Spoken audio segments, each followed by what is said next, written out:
Awas, Anda jangan tertipu dengan orientalis. Sekarang banyak disebarkan tuh, termasuk teman-teman kita non-muslim. Nah, itu isu palsu tuh. Anda kalau ada pernyataan begini, umat Islam tuh tidak memuliakan perempuan, enak aja menikah dengan berapa, ya dan sebagainya, poligami. Demi Allah saya katakan, itu racun yang ditanamkan. Anda salah baca. Salah baca. Jadi kalau membaca itu jelas riwayatnya. Dari dulu banyak orang merendahkan perempuan. Bahkan seenaknya aja. Ya dulu di Cina ada raja yang kaisar itu selirnya aja 1000 tuh, waduh luar biasa. Setahun cuma mengunjungi berapa? 365 istrinya.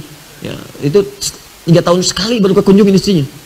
Ya sebelumnya lagi kan ada lagi lebih banyak lagi. Zaman jahiliyah di Eropa itu banyak juga seperti itu. Ya selirnya banyak, gundiknya banyak, nggak ada dianggap. Bahkan ada yang perempuan diperjualbelikan seenaknya. Suami bisa tukeran, termasuk di jahiliyah. Datang Islam, diluruskan itu semua. Diarahkan dengan baik. Jangan perlakukan perempuan seperti itu, kata Al-Quran. Turun Quran surah ketiga 36, perempuan punya keistimewaan, diberikan hak di situ, diberikan bagian warisnya. Dulu nggak ada warisan, diberikan waris untuk mengangkat derajat perempuan, termasuk dibatasi. Kata Allah jangan begitu, kamu seenaknya kuburkan perempuan ratusan ribuan, tidak. Kalau kamu memang sanggup untuk bisa menikah lebih daripada satu perempuan, ini alasannya. Kalau bisa jangan lebih dari 4. Ada satu pengen nambah 2, 2 pengen nambah 3, 3, 4 cukup. Di luar batas kesanggupan itu tidak. Cuma Nabi Muhammad yang saya berikan kemudian petunjuk untuk menikah dengan 9 perempuan. Di Al-Bukhari nomor hadis 5068. Ya, dari Anas bin Malik. 9 pun itu dengan hikmah, bukan untuk dunia. Karena semuanya rata. Kenapa dinikahkan dengan Aisyah radhiyallahu taala anha? Allah yang pilihkan. Kenapa? Untuk mewarisi keilmuan Nabi. Makanya dari Sayyidah Aisyah nggak ada keturunan. Dan jangan hujat Nabi, oh anak kecil 10 tahun nikah dengan kakek-kakek 50 tahun. Ya mana ada orang tua begitu. Anda yang kurang baca.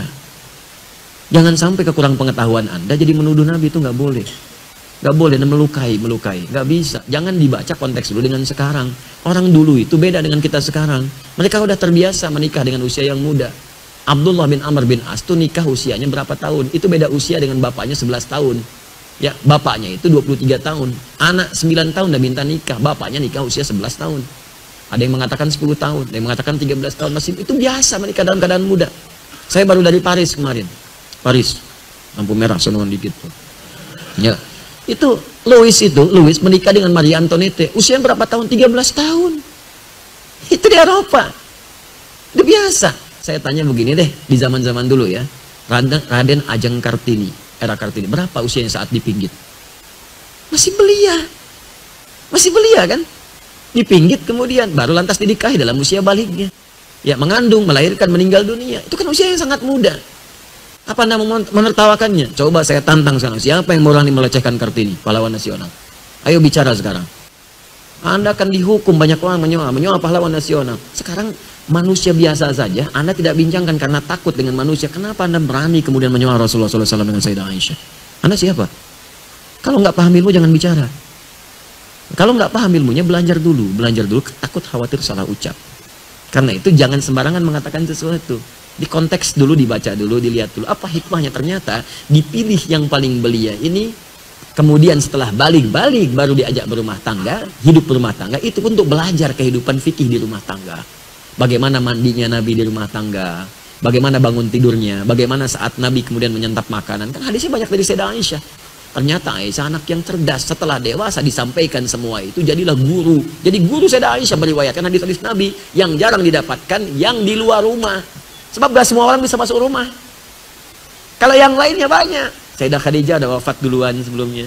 Ya Zainab meriwayatkannya sedikit-sedikit, tampilan yang khusus. Saudah binti Zam'ah saat Anda jadi nenek-nenek dewasa seperti apa berbakti pada suami. Kalau suami masih ada di situ. Jangan sampai canda hilang. Ya Saudah binti Zam'ah itu sudah sepuh, Nabi menikah tapi masih bisa bermain canda dengan Nabi.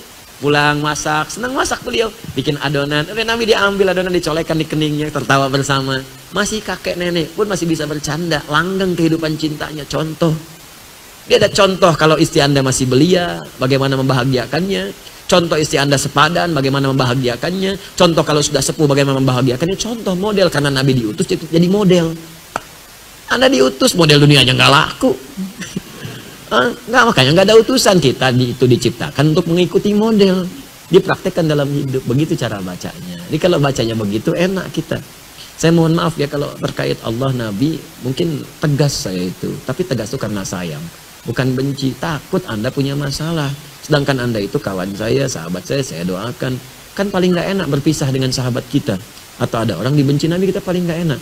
Karena itu kalau masalah dengan Nabi, saya tegas gitu. Tapi ketegasan itu sebagai cinta, bukan radikal.